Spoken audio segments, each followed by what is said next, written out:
রংপুরের বদরগঞ্জে ভারতীয় আগ্রাসন ও জঙ্গি সংগঠন ইসকনের সন্ত্রাসী কর্মকাণ্ডের বিরুদ্ধে এবং অ্যাডভোকেট সাইফুল ইসলাম আলিফ হত্যার প্রতিবাদে বিক্ষোভ মিছিল করেন তৌহিদি মুসলিম জনতা। সন্ত্রাসীদের ঠিকানা, জঙ্গিবাদের ঠিকানা,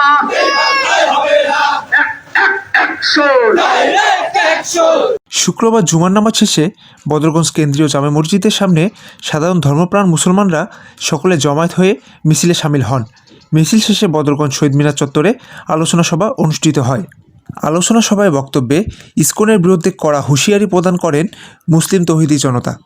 বিশ্বের মুসলিম ভারতের দালালেরা, রয়ের এজেন্ডেরা মৌলবাদীর বিরুদ্ধে, জঙ্গিবাদের বিরুদ্ধে ইসকনের ঠিকানা।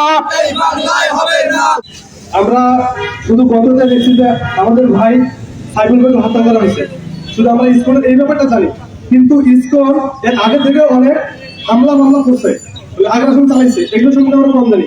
এই ব্যাপারগুলো আপনাদের সামনে পেশ করতে চাই। 2019 সালে প্রসাদ ছাইয়ে স্কুলের শিক্ষার্থীদের হরে কৃষ্ণ হরে রাম মন্ত্র পাঠ করার জন্য বাধ্য করা হয়েছিল।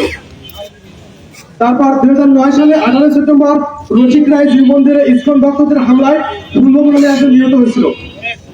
ইসকনের সদস্য অমিত শাহ আমাদের প্রিয় আপনার হত্যা মামলায় মৃত্যুদণ্ড থেকে বেঁচে যায়, যদিও তিনি মূল হোতা ছিলেন।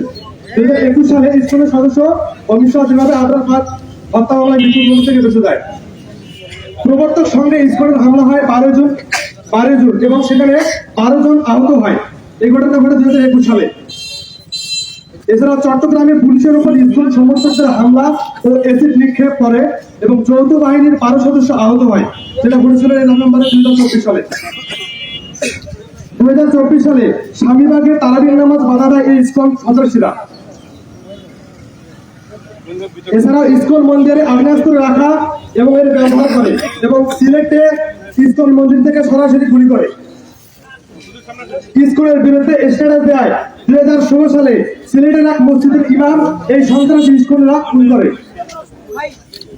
এবং জাতীয় পতাকা অবমাননার অভিযোগ ইসকনের বিরুদ্ধে রাষ্ট্রদ্রোহ মামলা হয়। চট্টগ্রামে দাঙ্গা সৃষ্টির অপচেষ্টা করে তার নেপথ্যে ছিল সর্বজিত ইসকন সদস্য নভেল। রিফায়েত ইশতিয়াক হৃদয়, সরেজমিন বার্তা, রংপুর।